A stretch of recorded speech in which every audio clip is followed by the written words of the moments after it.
Napansin mo ba kung paano pare-pareho ang ngiti, uri ng buhok, o pagkakaroon ng dimples sa inyong pamilya? Ginagamit ng mga siyentipiko ang pedigree diagram upang malaman kung paano na ipapasa ang mga katangiang ito sa bawat henerasyon. Ngayon, matututunan natin kung paano ito basahin, intindihin, at iguhit. Ano nga ba ang pedigree diagram?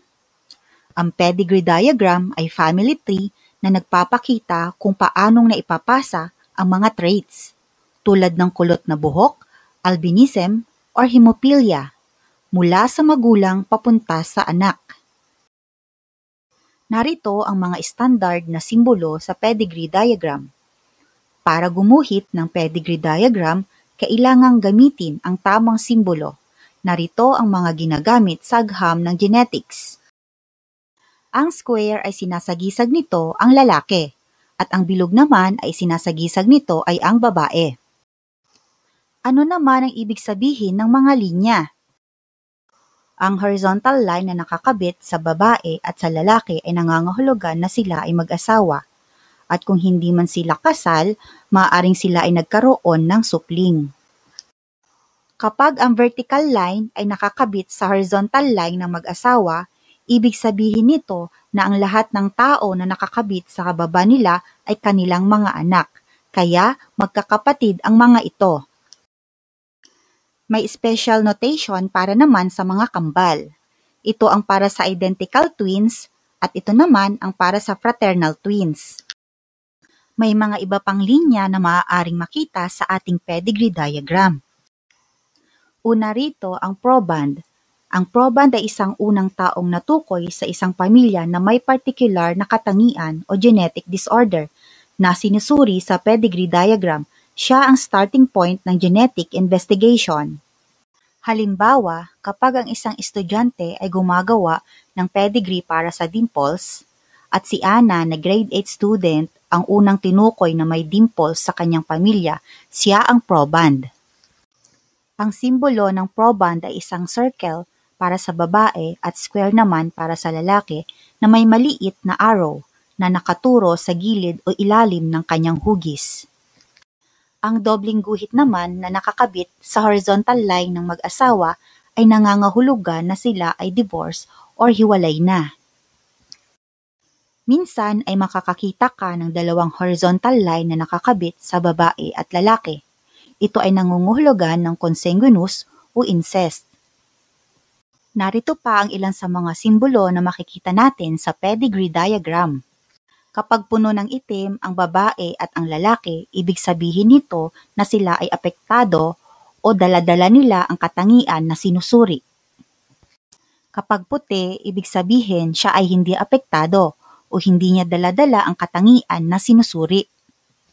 Kapag may maliit na tuldok naman sa gitna, ibig sabihin siya ay carrier ng X-linked genetic traits. Ito naman ang simbolo ng autosomal carriers. Ang diagonal line naman sa loob ng hugis ay nangangahulugan na patay na ang tao. Diamond shape naman para sa mga taong hindi matukoy ang kasarian.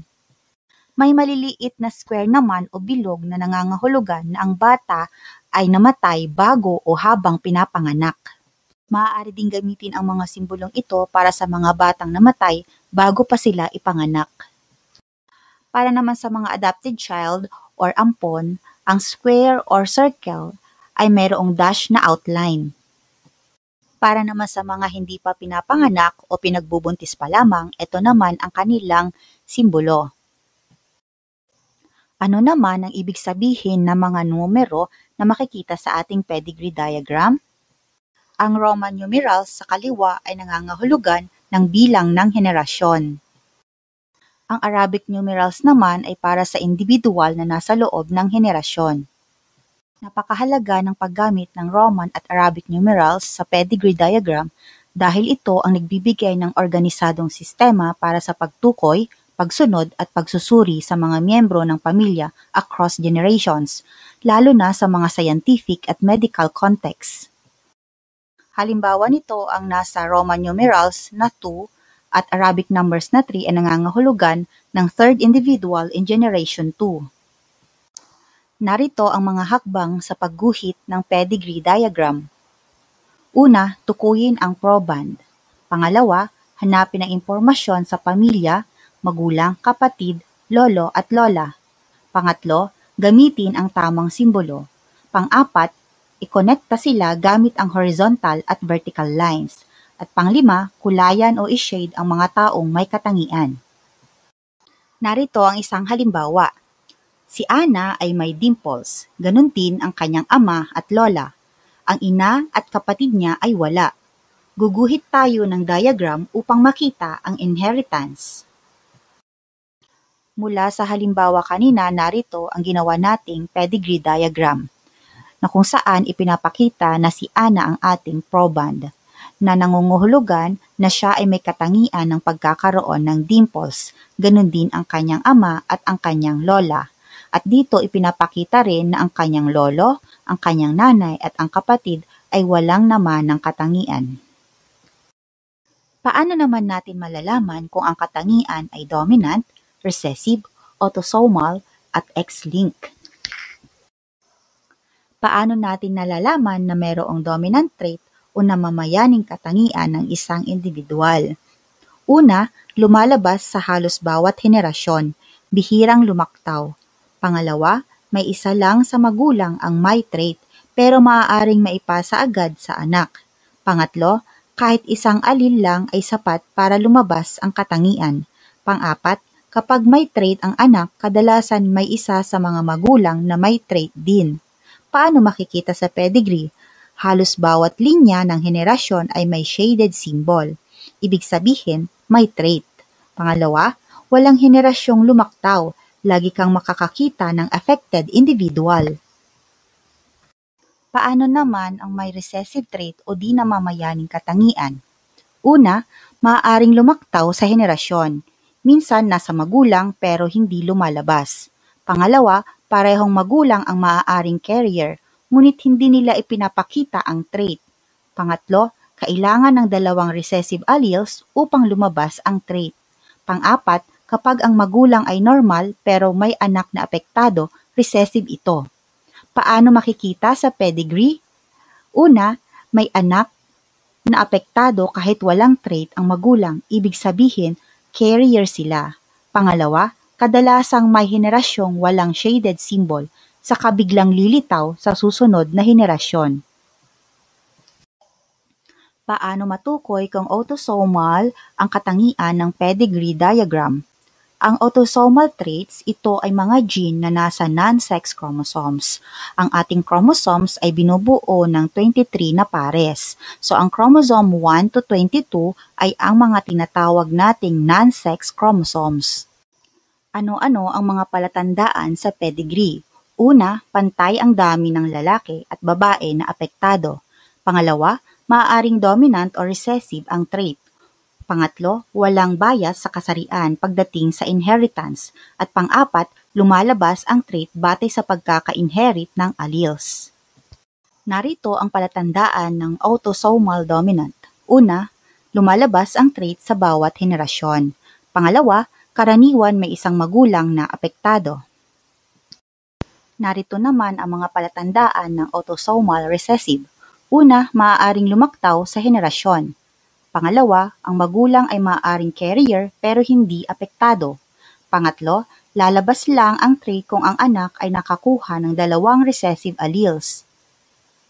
Ano naman matutukoy kung X-linked ang katangian sa pedigree diagram? Tulad ng sinabi ko kanina, meron tayong 23 na pares ng chromosomes. Ang 1 to 22 chromosomes ay mga non-sex chromosomes, samantalang ang pang 23 na chromosome ay ang ating sex chromosomes. Sa X-linked traits, dito ang gene ay nakapwesto sa ating X chromosome. Ang mga lalaki ay mayroong XY chromosome, samantalang ang mga babae naman ay mayroong XX o dalawang X chromosome. Mga palatandaan sa pedigree. Una, mas maraming lalaki ang apektado kaysa sa babae, sapagkat meron lamang silang nag-iisang X chromosome, hindi kagaya ng babae na mayroong dalawang X chromosome. Pangalawa, karaniwan ang ina ay carrier ng trait. Pangatlo, maaari itong lumaktaw sa henerasyon lalo kung recessive. Paano natin malalaman kung X-linked recessive? Una, apektado ang mga lalaki dahil isa lang ang X chromosome nila. Pangalawa, ang mga babae ay carrier lang, mahirap silang maapektuhan. Paano naman kung X-linked dominant? Una, apektado ang lalaki at babae pero kadalasang mas matindi sa lalaki. Pangalawa, kung ang ama ang may trait, lahat ng anak na babae ay apektado pero wala ni isang anak na lalaki. Challenge time! Gawin ito sa inyong notebook upang malaman natin kung meron kayong natutunan sa ating aralin ngayong araw. Guguhit ka ng pedigree diagram base sa sitwasyong ito. Si Ana ay may attached earlobes o recessive. Ang asawa niya, si Lito, ay may free earlobes. May 3 anak. Si Mark, merong attached. Si Ella at Jason naman ay free. Ang tatay ni Ana ay may attached earlobes din. Ito ang tanong. Recessive ba o dominant ang trait? Autosomal ba or X-link? Iguhit ang diagram gamit ang tamang simbolo, linya at numerals. Good luck! Ngayon ay alam mo na kung paano gumuhit ng pedigree diagram. Tukuyin ang mga uri ng traits at ipaliwanag kung paano ito namamana. Pwede mo nang subukang iguhit ang sarili mong pamilya or family pedigree gamit ang mga simbolo, numerals at kaalaman tungkol sa genetics.